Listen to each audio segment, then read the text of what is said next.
Back in 2005, real estate developer Andrew Kissel was arrested, accused of stealing more than $30 million from his investors. 1 year later, just days before he was about to plead guilty, Kissel was found brutally murdered. 48 Hours Mystery correspondent Erin Moriarty follows the money. Some of the cases that I've worked included the biggest fraud in history, the Bernard Madoff case.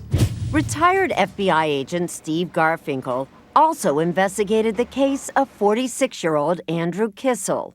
If you would Google Andrew Kissel, you would find that he was the president of a real estate management group. By all appearances, he looked very successful. He was the worst thing that ever happened to his investors and to people who trusted him with money. His attorney, Phil Russell. He stole money. That was something that he didn't seem able to control. He wanted a bigger car, he wanted a bigger boat, he wanted to be out in front. In fact, Kissel scammed banks, investors, neighbors, and even his own family out of $40 million. He just engaged in one fraud after another. What kind of guy can do something like that? A very troubled guy. Andrew Kissel was arrested and charged with bank fraud. He was upset he was caught. No remorse, no self-flagellation, none of that. He agreed to a deal. Just days before pleading guilty, Andrew Kissel was alone at his Greenwich, Connecticut mansion. My phone rang, and it was a prosecutor from the U.S. Attorney's Office. She said, "It's Kissel." And I said, "Suicide?" And she said, "No, homicide. He's been murdered." Who murdered the brazen con man? Erin Moriarty, CBS News. And you can see the entire 48 Hours Mystery Report tonight at 10 o'clock Eastern here on CBS. Joining us now from Newton, Massachusetts is Nancy Walkley, the attorney who blew the whistle on Andrew Kissel's scheme. Nancy, good morning to you. Good morning. When did you realize that something was wrong? Well, I was involved in 2 real estate transactions with Mr. Kissel through his attorney, and the fact that there were 2 back-to-back transactions, each with some unusual circumstances, led us to be a little suspicious and caused us to scrutinize some of the documents that were being involved with these various properties he was developing, and ultimately led us to conclude that something was not right. There was a fraud going on. Yeah, you suspected forgery. Is that true?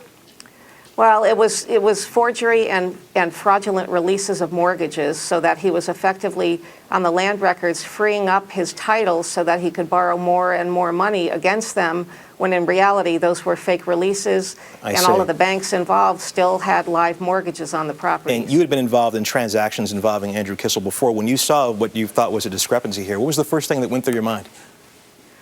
Well, because the first transaction was unusual in that a mortgage showed up at the last minute that shouldn't have been there.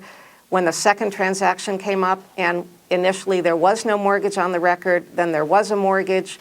We ultimately obtained copies of all of the releases in the 2 chains of title on these properties, and noticed that there were the same notary used for multiple banks, which is impossible. Sure. Had you ever seen anything like this before in your experience? Never. Not in this extent. What was the first thing you did when you realized that something was wrong?